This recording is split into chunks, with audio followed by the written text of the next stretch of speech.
છેલ્લા કેટલાય સમયથી બાહુબલી પરિવારની મહિલા અગ્રણી અને ધારાસભ્ય કાંદલ જાડેજાના કાકી હિરલબા ભૂરા જાડેજા કાયદાના સકંજામાં આવતા તે જેલવાસ ભોગવી રહ્યા છે। ત્યારે વધુ એક વખત હિરલબાની મુશ્કેલીમાં વધારો થયો છે। તેમના વિરુદ્ધ વધુ એક ફરિયાદ નોંધાઈ છે। નમસ્કાર, BS9 TV ન્યૂઝમાં આપની સાથે હું ભગવતી વિશાવડિયા। પોરબંદરના હિરલબા જાડેજાના ગુનાઓનો ઘડો હવે છલકાઈ ગયો છે। પોતે જેલમાં જવા અને તેના મળતિયાઓ અંડરગ્રાઉન્ડ થતા લોકોમાંથી પણ તેના ખોફ સતત ઘટી રહ્યા હોય તેવું લાગી રહ્યું છે, જેના કારણે લોકોની હિંમત પણ ખુલી રહી છે અને તેના વિરુદ્ધ હવે ખુલીને ફરિયાદ નોંધાવવા માટે લોકો બહાર આવી રહ્યા છે, જેના કારણે જૂના કાંડ ખુલતા જઈ રહ્યા છે અને જૂનાગઢ જેલમાં કેદ હિરલબા જાડેજાની મુશ્કેલીમાં સતત વધારો થઈ રહ્યો છે। પોરબંદરના મહિલા અગ્રણી હિરલબા જાડેજા સામે મની લોન્ડરિંગમાં વધુ એક કેસ છે તે નોંધાયો છે। મચ્છીના વેપારી હરીશભાઈ પોસ્તરિયાએ ફરિયાદ નોંધાવી છે। ફરિયાદ મુજબ જો વાત કરવામાં આવે તો તેમના મૃતક ભાઈ દિનેશભાઈએ 2012માં ભૂરામુજા જાડેજા પાસેથી 75 લાખની લોન 3% ब्याजे ली थी। तो ये ब्याजखोरी जो हुई है क्राइम उसके खिलाफ है। उसमें अभी एक फैमिली में से ही उन्होंने 2012 में लोन लिया था हिरलबा जाडेजा के पास। तो वो लोन अभी 2012 से 2016 तक उन्होंने रीपे भी कर दिया है। उसके बाद भी अभी तक 2025 तक भी वो अभी भी पे कर रहे हैं। पहले जब उन्होंने लिया था उस टाइम 75 लाख जितना उन्होंने लोन लिया था, तो उसके बाद उन्होंने इंटरेस्ट के साथ साथ अभी भी पे कर रहे हैं। तो उनका कंप्लेनेंट का ऐसा कहना है कि वो अभी तक 4 करोड़ जितना रीपे कर दिया है। वो भी शायद 13 साल हो चुकी है अभी तब से जो इन्होंने लिया है, तो अभी भी उनकी चल रही है और अभी भी प्रेशर है कि रीपे करने के लिए। तो उस पर्टिकुलर क्राइम के हिसाब से कल FIR हुई है कमलाबाग में। तो उसमें 3 लोग हमारे पास उसके ज़्यादा ही, मतलब एक फैमिली में 6 लोग जितना विक्टिम से भोग बना रहे हैं, हरीश, दिनेश और सुनील, उनकी वाइफ का भी। तो उनकी कल कंप्लेंट आया था हमारे पास, तो उसमें रजिस्टर किए हैं। तो इसमें 2 अक्यूज थे कि एक हिरलबा जडेजा है और हीरेन करके है। तो हिरलबा जडेजा अभी जूनागढ़ जेल में है और हीरेन करके है वो अभी जल्दी हम अरेस्ट करेंगे उसको। अभी 2 अक्यूज के नाम आए। मुझे पूरी जो रकम थी, इतनी रकम थी, उसके बदले में क्या-क्या उनके पास से प्रॉपर्टी भी रखवाई गई थी। तो 75 लाख की लोन उन्होंने पहले लिया था 3% इंटरेस्ट पे।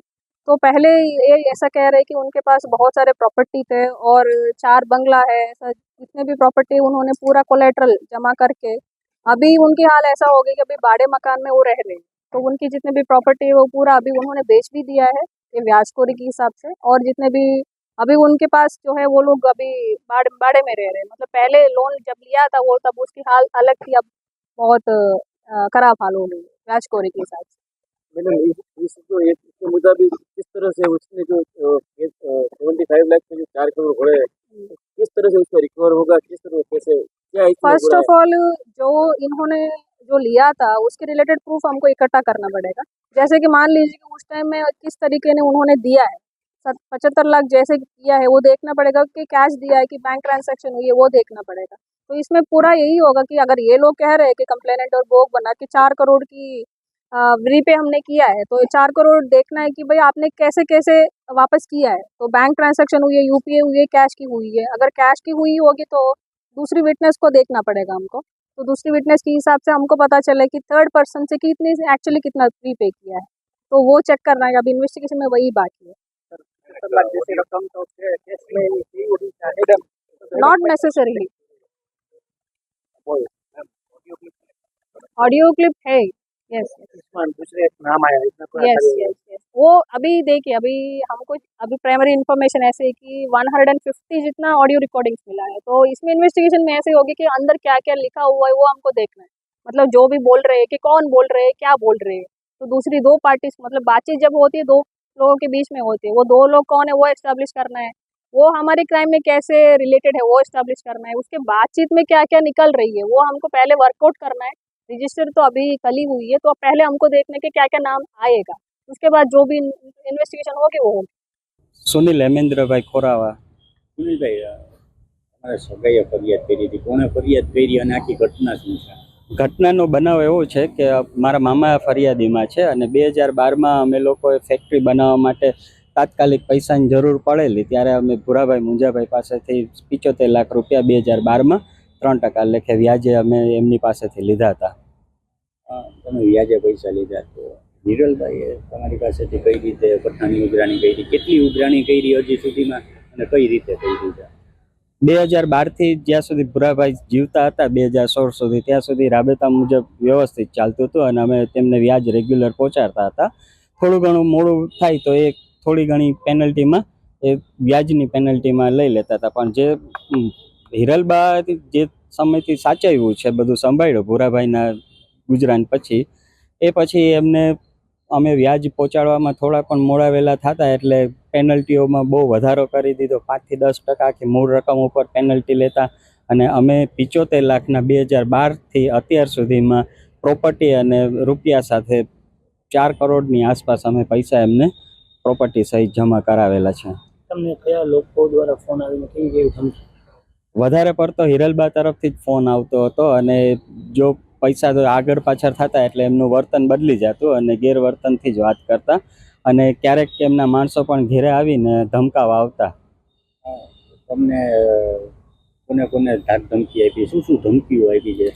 ધમકીમાં એમના માણસો તરફથી મારી નાખવાની અને છોકરાઓને કંઈક અપહરણ કરવાની ને એવી ઘણી ધમકીઓ, ઘેરે આવીને ગેરવર્તન પણ કરતા અને હિરલબા પણ એ બીજા વ્યક્તિઓ, પ્રતિષ્ઠિત વ્યક્તિઓના નામ લઈ અને અમને ધમકાવતા કે હું આમને બોલાવીશ, આમને કહીશ. ખાસ કરીને સુનિલભાઈ એક ઓડિયો ક્લિપ આવી છે, તમારી સાથે વાતચીત કરે છે. હા. શું શું બોલે છે, કેવું કેવું બોલે છે? એ ઓડિયો ક્લિપમાં મારે જાહેરમાં તો હું વાત ન કરી શકું, એટલી ખરાબ હદ સુધી એ મારી સાથે વર્તન અને વાતો કરે છે. એમાં ખાસ કરીને તમે હજી સુધી કેટલું વ્યાજ ચૂકવ્યું છે અને પોલીસ ફરિયાદ સુધી કઈ રીતે આ સફળ રહી છે? વ્યાજની રકમમાં અમે 3 કરોડની ઉપર જેવું તો અમે વ્યાજમાં જ ચૂકવી આપ્યું છે 75 લાખની સામે અને મુદ્દલમાં અમે 80 લાખની આસપાસની પ્રોપર્ટી જે એમના મુજબ વેલ્યુ થાય છે, માર્કેટ વેલ્યુ તો વધારે જ થાય છે પ્રોપર્ટીની, એ પણ અમે 80 લાખમાં ત્યાં જમા કરાવી આપી. તમે 4 કરોડથી વધારે વ્યાજ આપ્યું છે, કેટલી સારી? આ 100% સાચી વાત છે. હવે આગળ શું કાર્યવાહી થશે તેના પર સૌની નજર રહેશે, કારણ કે છેલ્લા કેટલાય સમયથી હિરલબા જેલવાસ ભોગવી રહ્યા છે. તેમની મુશ્કેલીમાં સતત વધારો થઈ રહ્યો છે.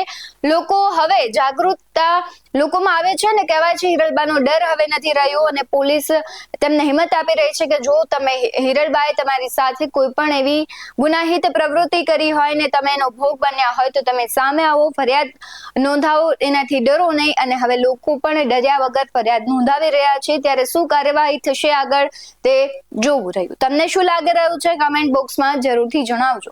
આવા જ વધુ અહેવાલો સાથે ફરી મળતા રહીશું. તમે અમારી YouTube ચેનલને સબસ્ક્રાઇબ કરવાનું, અમને ફેસબુક અને ઇન્સ્ટાગ્રામ પર ફોલો કરવાનું ભૂલશો નહીં. બાકી અમને અપડેટ્સ મેળવવા માટે જોતા રહો BS9 TV ન્યૂઝ. નમસ્કાર.